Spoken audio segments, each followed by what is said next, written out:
Hey guys, welcome back to Barnes & Sons How To. Today we're going to be changing the oil on this 2005 Ford Ranger. This particular truck has a 2.3 liter in it, and it calls for 4 quarts of 5W20. So we got our oil here. You can get any brand oil you want. I like to try to stick with the same oil every oil change. Just good for the engine to not switch back and forth from different brands. Me personally, I like to use Motorcraft on this truck, just Ford oil, Ford truck, just makes sense. Also got a Motorcraft FL 400S oil filter. So we'll jump into this here, stay tuned, and we'll show you how to get it done. Alright, so the first thing you want to do is come up here to the top of the engine, take your oil cap out. That just kind of lets air behind as you're draining the oil from below. Usually just kind of set it up here somewhere. Next, you're going to need a 13mm socket, and then you just come over to the passenger side of the vehicle, down behind the tire here.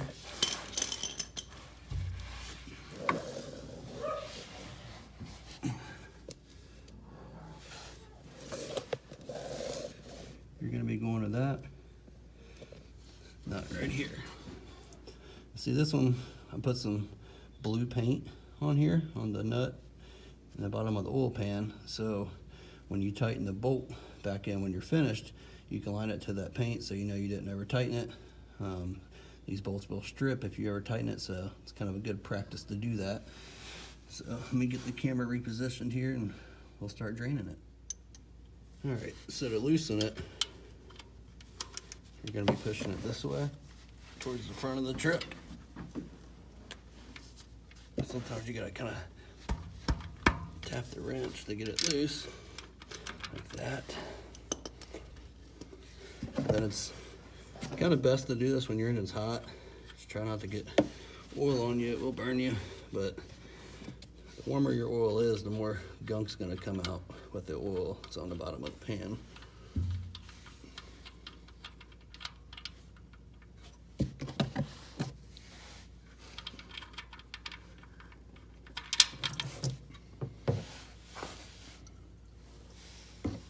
Got some oil on me, but luckily it's not too hot.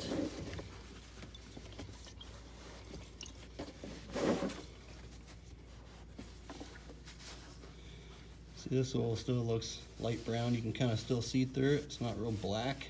It's a good sign. It means your oil's changed commonly. If you change your oil and it's real black, chances are it hasn't been changed in a while, which isn't good.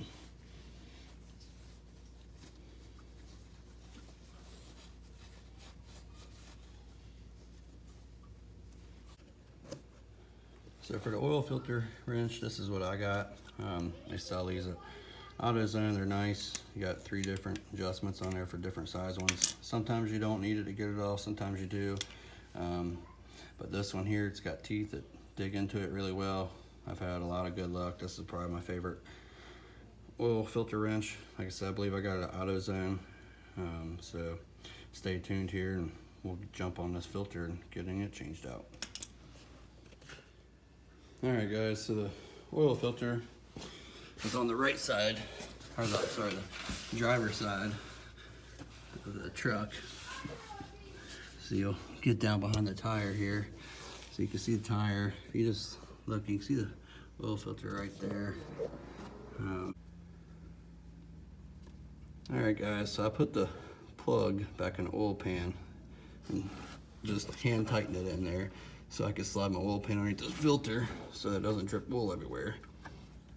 So you just grab this with your wrench.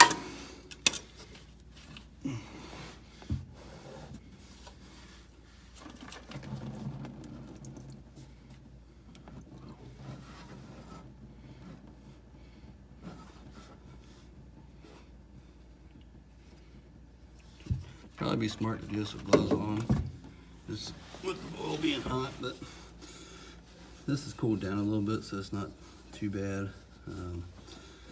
But you gotta remember the oil can burn your hands, but First thing you always want to do, one of the most important things you can do as soon as you change your oil filter, just make sure that black O-ring still stays in there. Right here. Sometimes this will get stuck and it'll be up in the bottom of your engine where that oil filter goes, right there. And what happens is when you put your new filter on, it'll leak. So you always make sure that the washer on the old filter stays with the old filter and doesn't stay to the bottom of the engine. So now we're gonna go get this new filter ready. All right guys, so what I'm doing here is I just take my little filter or funnel here, and you just want to pour some oil into here just until you get your oil filter full.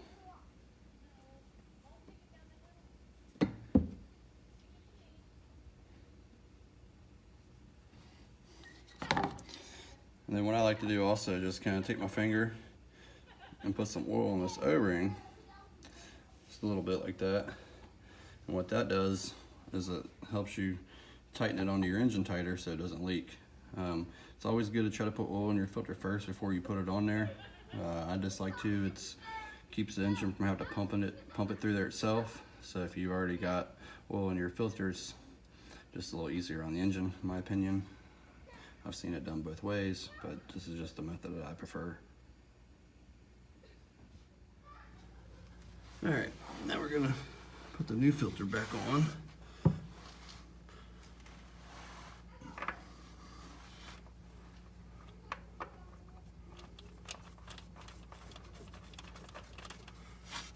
Now the new filter, you don't want to put your wrench on it when you're tightening it, but you want to make sure it's really snug with your hand. Once your engine runs and builds pressure, to be tight on there, stay tight on there, but you definitely want to try to get as tight as you can with your hand, but not put a wrench on it.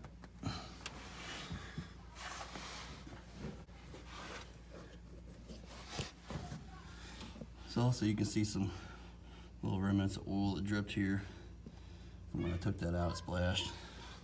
I just like to take a rag and wipe any oil off that's up in here. That way if you do have a leak or something, you'll notice it. And it's just not good to have that oil sitting there anyway, so I'll wipe it down. Don't have to worry about it. And then before I crawl back to the other side,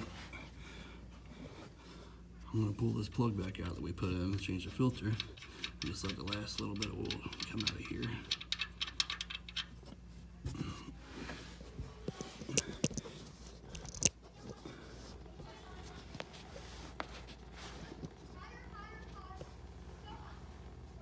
Well, I got around to the other side.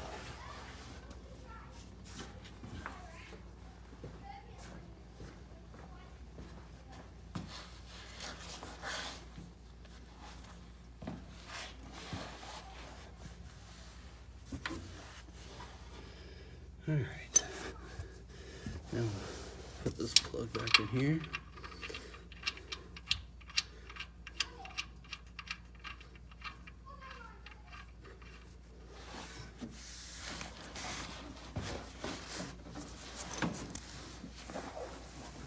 Let's wipe oil off of this too, just so it'll see if it's leaking. And once again, this thing has the paint marks on it, so we're gonna turn it till we're lined up.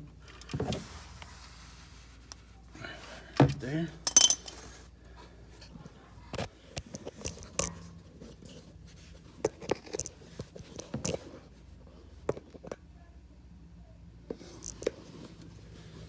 And that's it. We'll go up top and put new oil in it.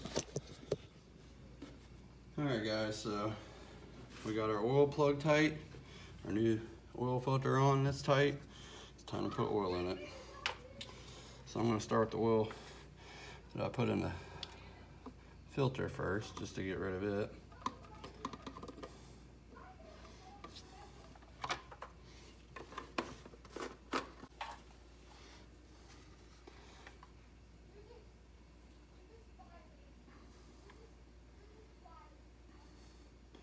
Now it calls for 4 quarts with a filter.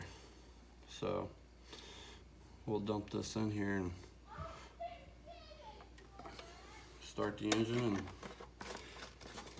and check the oil, see where we're at.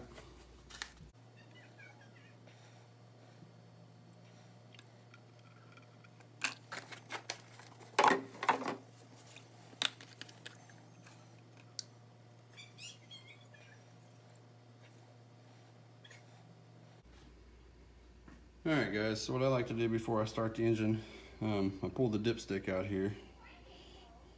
If you look at the dipstick, you got a minimum, you got them little hash marks, a max. You want your oil to be within these hash marks, preferably about middle, maybe a little closer towards 3/4 of the way. So what I like to do before I start the engine is just stick this down in here. We'll verify we got good oil amount in here. It's kind of hard to see that, but it's on there. So now we're going to start the engine, let it pump all the oil through the engine and filter, let it sit for a minute. We'll check the oil, see where we're at, add a little bit if we need to, but you definitely don't want to have too much oil, so that's why we checked it before we started. We definitely didn't add too much oil. If that was the case, then you'd want to drain some oil out of it before you did start your engine. All right, start it up here and let it pump through.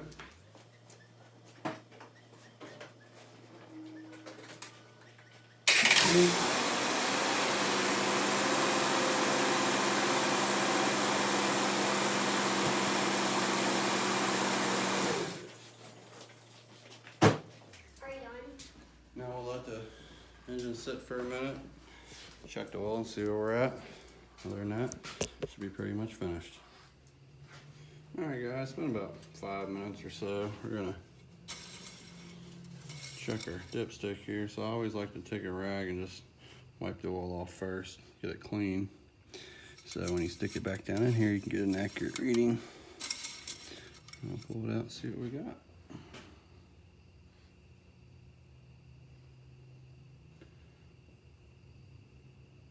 I don't know if you can see where the oil starts or not, but I can get it there. It's right there. Here you go. 3/4 of the way showing. So we're good to go. One last thing we'll do is we'll make sure that all of them are snug. And we'll start the engine. Look underneath, make sure there's no leaks.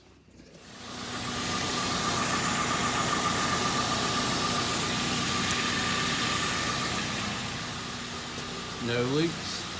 That's it. If you like the video or find it helpful, just please like and subscribe. See what we can try to fix or get into next time. Thanks guys.